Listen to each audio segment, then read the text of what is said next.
Olá, hoje nosso papo é sobre um tema assim super quente no Brasil. Essa tensão entre regular as redes sociais e o medo, né, da censura. Com certeza. É um debate que tá pegando fogo. E a gente tem um material bem variado para analisar.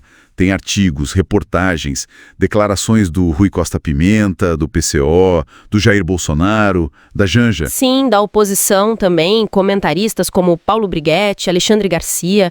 E notícias de ações na justiça, né? Tem bastante coisa. Exato. A ideia aqui é tentar entender os argumentos, sabe?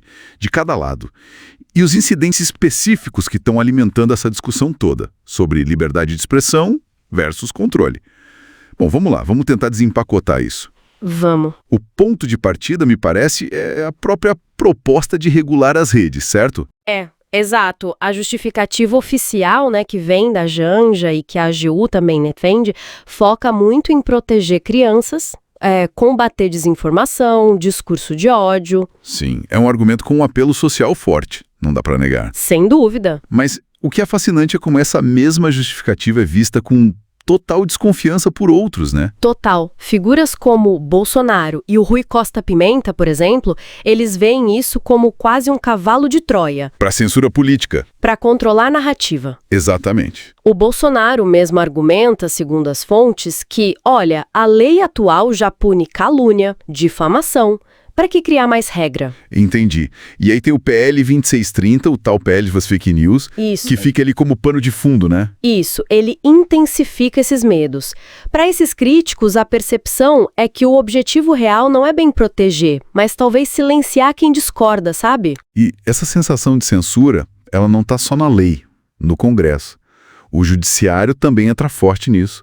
O STF, o ministro Alexandre de Moraes, eles aparecem bastante nas fontes. Muito. São foco constante de acusações. Teve aquele episódio, né, que chamou a atenção do bate-boca do Aldo Rebelo, que estava como advogado com o Moraes. Teve até ameaça de prisão por desacato, foi isso? Foi por causa de uma discussão sobre o uso de força de expressão, se era literal ou não. Nossa. E o Paulo Briguetti, numa das fontes, ele analisa isso de forma bem dura, né? Falando que era quase uma tentativa de controlar a linguagem, tipo 1984. É uma leitura forte. A ideia de que até o jeito de falar português poderia ser alvo no tribunal? Bem pesado. E essa tensão entre os poderes, ela se manifesta de outros jeitos também, né? A gente vê nas fontes o pedido da PGR para investigar o Eduardo Bolsonaro. Sim, pela atuação dele lá nos Estados Unidos. Para oposição, isso soa como perseguição, né? Ataque à imunidade parlamentar. Já para a base do governo, é responsabilização. Tem que apurar. Exato. Duas visões completamente diferentes do mesmo fato. E a imprensa também está no meio. O Alexandre Garcia menciona aquela censura judicial a uma reportagem da Zero Hora. Sobre o salário de uma desembargadora, né? Isso. Para ele, foi um recado claro. Olha, não mexam com o judiciário. Uma intimidação. Então, juntando tudo isso, a regulação, os embates no STF, as investigações, figuras como o Pimenta e o Briguet pintam um cenário bem preocupante. Falam até num regime PT-STF, que é um termo do Briguet. A ideia de que a censura seria uma ferramenta desse grupo. É uma acusação grave. E se a gente conecta isso ao quadro maior, é inegável que tem uma tensão institucional crescendo. A oposição na Câmara, querendo ouvir as Big Techs, por exemplo, reflete justamente esse medo, né? De um controle vindo de cima.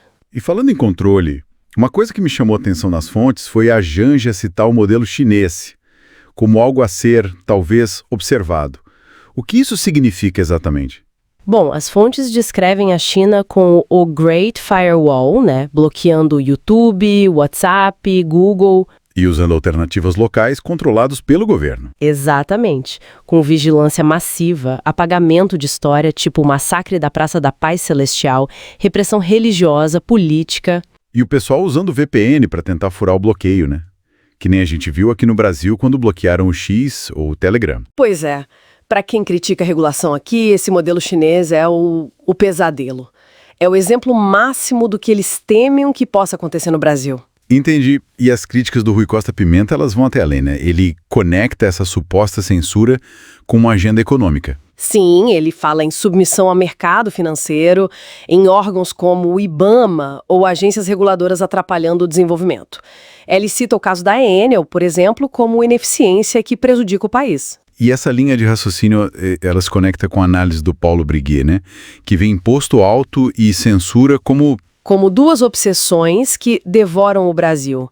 Para ele, são ferramentas que se ajudam. Uma controla o bolso, a outra controla a mente. Tudo para manter o poder e a população, digamos, sob controle.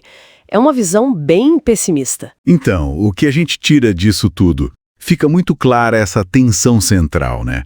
De um lado, tem sim a necessidade de lidar com problemas online sérios, desinformação, crimes. Sem dúvida, são problemas reais. Mas do outro lado, tem um medo profundo de que a solução acabe sendo pior, que vire censura e ataque à liberdade de expressão, que é fundamental. Exato. E isso nos deixa com uma pergunta importante, né? Pensando que já existe lei contra calúnia, difamação, como o Bolsonaro argumenta, e que as ações atuais do judiciário já causam tanta polêmica. Qual seria o limite para novas regulações? Pois é, como garantir que qualquer nova medida não acabe, sendo usada para calar crítico ou para direcionar o debate público de um jeito indevido? Onde fica essa linha? Essa linha tênue entre regular o que é preciso e censurar o que não pode, né? Exatamente. É a grande questão que fica no ar.